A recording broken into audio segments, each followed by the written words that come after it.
जो कभी हिंदुओं के त्योहारों पर ग्रहण लगाते थे, जो कभी श्री राम बोलने पर लाठियां और गोलियां चलाते थे, आज वे कहते हैं कि आस्था के साथ खिलवाड़ हुआ है।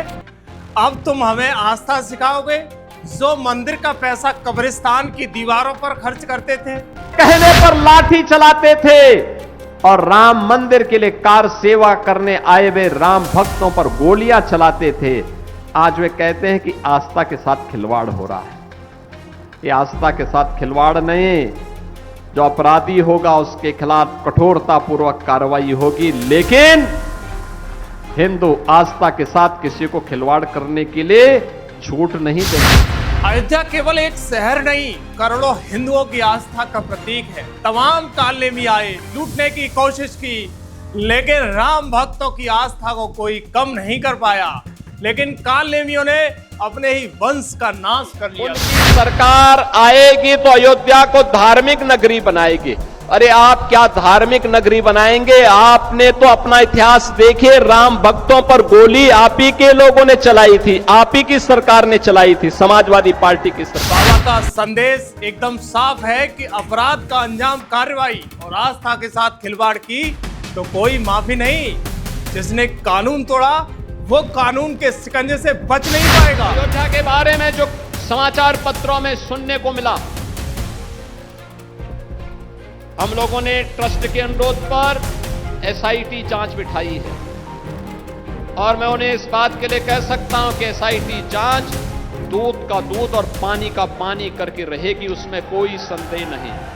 जो लोग कह रहे थे कि कार्रवाई नहीं होगी, बुलडोजर नहीं चलेगा, पूरी जांच सिर्फ दिखावा है, उनके लिए अब तस्वीर बदलती हुई दिखाई दे रही है। एसआईटी भी कर रही है जांच और दोषी को भी होगी जेल। बुलडोजर भी दौड़ेगा और दूध का दूध पानी का पानी होगा। माफियाओं के सामने नाक रगड़ने वाले, मुल्ला मौलवियों के सामने घुटने टेकने वाले, वो किसी लायक नहीं बचेंगे। लेकिन आप में हिम्मत नहीं, क्योंकि आप तो मुल्ला और मौलवियों के सामने घुटने टेकने के सिवाय आपके पास कोई ऐसा एजेंडा नहीं जो प्रदेश के विकास के लिए हो। कुछ लोग फटे में टांग अड़ाते हैं। वो कहते हैं कि अगर ट्रस्ट में मुसलमान होता तो उसके घर पर बुलडोजर चल जाता, एनकाउंटर करा देते, बाद में केस को क्लोज कर देते। सोचिए, ऐसे लोग भी क्या आस्था रखेंगे भगवान राम के मंदिर के प्रति? राजनीति से बड़ा उनके लिए कोई नहीं है। ट्रस्ट में गलती हो गई, उस ट्रस्ट में एक मुसलमान को तुम मेंबर बना लेते और बाद में जब ये घोटाला सामने आया तुम उस मुसलमान को ले जाकर एनकाउंटर कर देते, बुलडोजर से उसका घर तोड़ देते, केस क्लोज। चंपक तो मजे में है। कहते हैं कि बुरा जो देखन में चला, बुरा न मिलिया कोई, जो दिल खोजा आपना, मुझसे बुरा न कोई। कबीरदास जी की ये पंक्तियां आज उतनी ही प्रासंगिक हैं। राम मंदिर चढ़ावा मामले में आरोपी भी हैं, राजनीति भी है, लेकिन आखिर सच का फैसला बयान नहीं बल्कि जांच और सबूत करेंगे। नमस्कार, मैं योगेश कांत हूं और आप खबर एक्सपर्ट देख रहे हैं।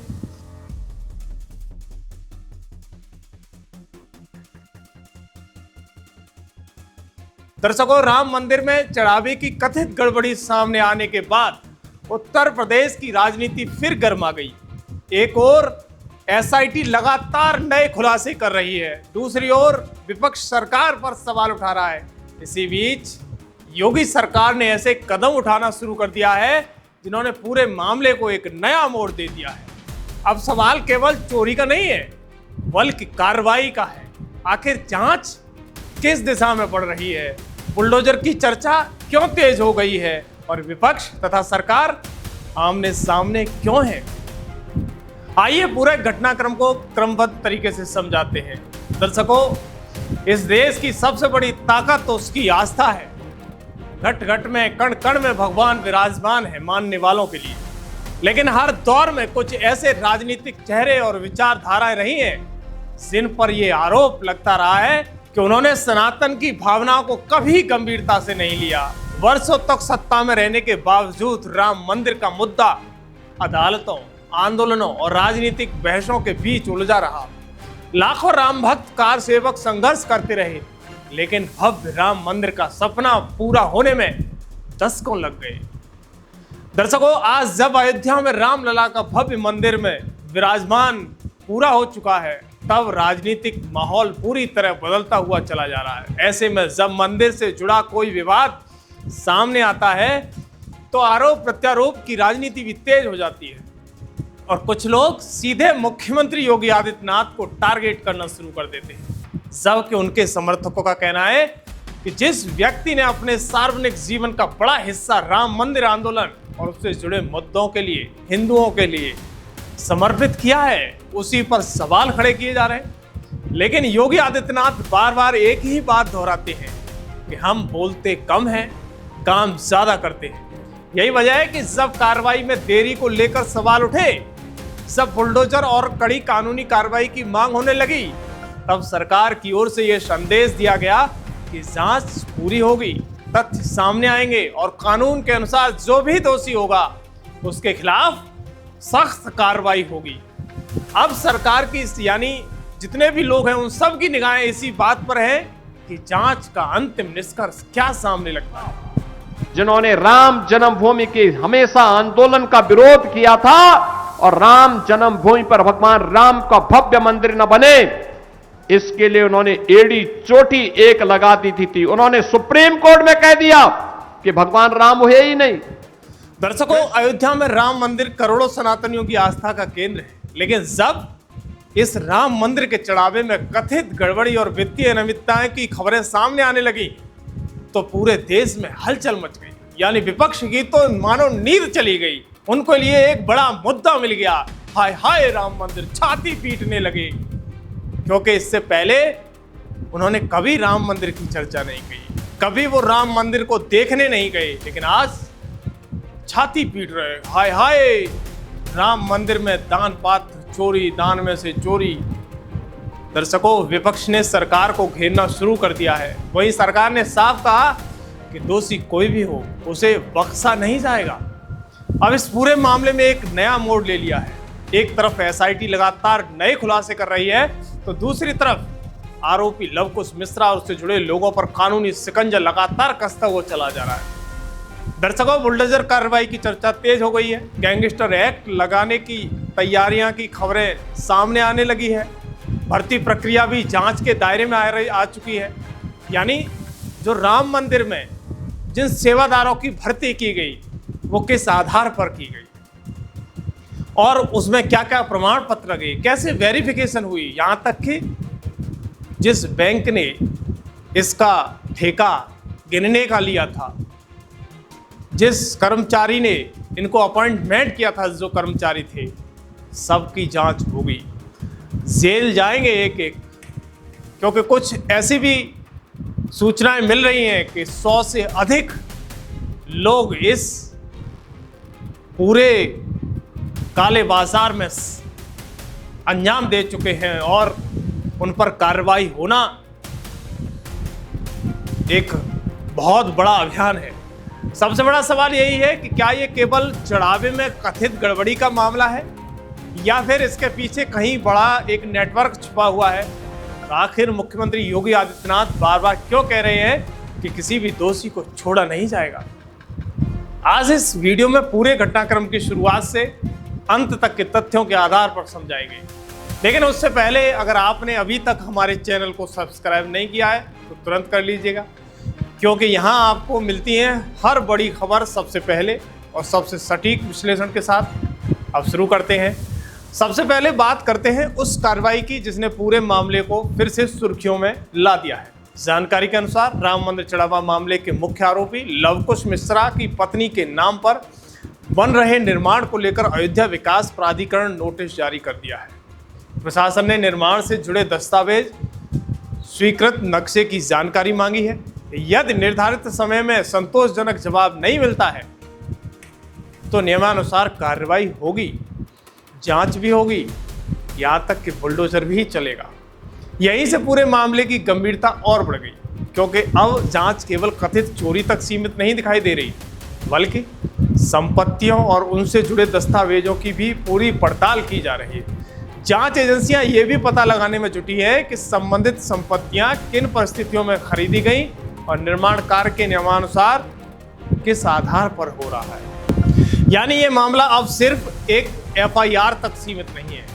दर्शकों, अब आते हैं SIT की जांच पर। सरकार की ओर से गठित विशेष जांच दल लगातार अलग अलग पहलुओं की जांच कर रही है। सूत्रों के मुताबिक कई लोगों से पूछताछ की जा रही है। बैंक रिकॉर्ड, लेन देन, दस्तावेज और विभिन्न विभागों से जुड़े रिकॉर्ड भी खंगाले जा रहे हैं। यानी जांच का दायरा लगातार बढ़ता जा रहा है। इसी बीच खबर सामने आई है कि पुलिस गैंगस्टर एक्ट के तहत भी कार्रवाई की संभावनाओं पर कानूनी राय ले रही है। यदि जांच में पर्याप्त आधार मिलते हैं तो आरोपियों पर और भी बड़ी कड़ी धाराएं लग सकती हैं। यही वजह है कि अब ये मामला सामान्य आपराधिक जांच से आगे बढ़कर संगठित अपराध की दिशा में भी देखा जा रहा है। लेकिन कहानी यही खत्म नहीं होती। अब पूरे मामले में एक और बड़ा दावा सामने आया है। सूत्रों के हवाले से खबर आई है कि मंदिर में हुई कुछ नियुक्तियों की भी जांच की जा रही है। बताया जा रहा है कि करीब 125 नियुक्तियों की जांच के दायरे में आ चुकी हैं, जिन्हें राम मंदिर में ड्यूटी लगाई गई, जिन्हें नियुक्त किया गया पैसे गिनने के लिए, सेवा के लिए, तमाम सारी जांच के लिए। हालांकि इन आरोपों की अभी तक आधिकारिक पुष्टि नहीं हुई है और लेकिन जांच जारी है। पुलिस नियुक्ति से जुड़े रिकॉर्ड, बैंक खाते और वित्तीय लेन देन की पड़ताल की जा रही है। यदि जांच में किसी भी प्रकार की अनियमितताएं सामने आती हैं तो ये मामला और भी बड़ा रूप ले सकता है। अब बात करते हैं उस सवाल की जो हर कोई पूछ रहा है, क्या सरकार केवल बयान दे रही है या वास्तव में कार्रवाई भी हो रही है। मुख्यमंत्री योगी आदित्यनाथ ने सार्वजनिक रूप से कहा है कि इस मामले में जो भी दोषी पाया जाएगा उसे किसी भी कीमत पर बख्शा नहीं जाएगा। उन्होंने यह भी दावा किया है कि अयोध्या करोड़ों लोगों की आस्था का केंद्र है और इसकी छवि को नुकसान पहुंचाने की अनुमति किसी को नहीं दी जाएगी, क्योंकि जब कोई कर नहीं सकता है तो बोल क्यों सकता है। सरकार का कहना है कि जांच पूरी तरह निष्पक्ष होगी और कानून अपना कार्य करेगा। ये वे लोग हैं जो कहते थे कि अयोध्या में परंदा भी पर नहीं मार सकता। लाखों राम भक्त पहुंच गया था कार सेवक के रूप में अयोध्या धाम में। जो लोग जय श्री राम के कहने पर लाठी चलाते थे और राम मंदिर के लिए कार सेवा करने आए हुए राम भक्तों पर गोलियां चलाते थे, आज वे कहते हैं कि आस्था के साथ खिलवाड़ हो रहा है। ये आस्था के साथ खिलवाड़ नहीं, जो अपराधी होगा उसके खिलाफ कठोरतापूर्वक कार्रवाई होगी, लेकिन हिंदू आस्था के साथ किसी को खिलवाड़ करने के लिए छूट नहीं देंगे। मैं कांग्रेस और समाजवादी पार्टी के नेताओं से पूछना चाहता हूं, यह आस्था तब कहां चली गई थी जब कावड़ यात्रा को आप लोग रोकते थे, जब श्री कृष्ण जन्माष्टमी के आयोजन को आप प्रतिबंधित करते थे। अब आते हैं राजनीति पर। जैसे जैसे जांच आगे बढ़ रही है वैसे वैसे राजनीतिक बयानबाजी और भी तेज होती चली जा रही है। सरकार यानी विपक्ष सरकार पर सवाल उठा रहा है, सरकार विपक्ष पर राजनीति करने का आरोप लगा रही है। एक पक्ष कहता है कि पूरी सच्चाई सामने आनी चाहिए, दूसरा पक्ष कहता है कि जांच पूरी होने से पहले राजनीतिक निष्कर्ष निकालना उचित नहीं है। यानी जांच अपनी जगह चल रही है और राजनीति अपनी जगह चल रही है। इस पूरे विवाद के बीच एक बात सबसे महत्वपूर्ण है कि राम मंदिर केवल एक भवन नहीं है, ये उन करोड़ों हिंदुओं की आस्था का प्रतीक है जो इस मंदिर को बनते हुए नहीं देख पाए, जो देख रहे हैं, जो आने वाले कल में देखेंगे, उन सब की आस्था का प्रतीक। लेकिन कुछ लोग अभी भी राजनीति करने से पीछे नहीं हट रहे हैं, लगातार राम मंदिर मुद्दे को हाईलाइट करना चाहते हैं।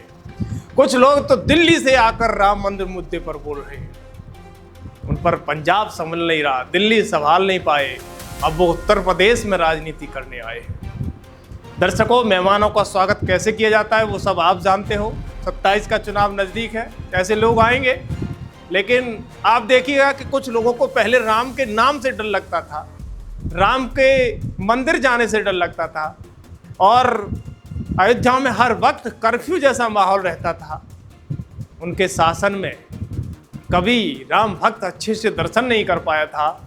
आज वही राम की जो आस्था है, राम का जो मंदिर है, उस पर सवाल खड़े कर रहे हैं। जबकि सरकार कहती है जो भी दोषी है उसको सजा मिलेगी। ऐसे में यदि किसी स्तर पर वित्तीय अनियमितता या भ्रष्टाचार के आरोप सामने आते हैं तो निष्पक्ष और पारदर्शी जांच होना लोकतांत्रिक व्यवस्था की जिम्मेदारी है। उसी तरह जांच पूरी होने से पहले किसी भी व्यक्ति को अंतिम रूप से दोषी या निर्दोष घोषित करना भी उचित नहीं है। इसलिए अंतिम निष्कर्ष जांच एजेंसियां और न्यायिक प्रक्रिया के आधार पर तय होगा।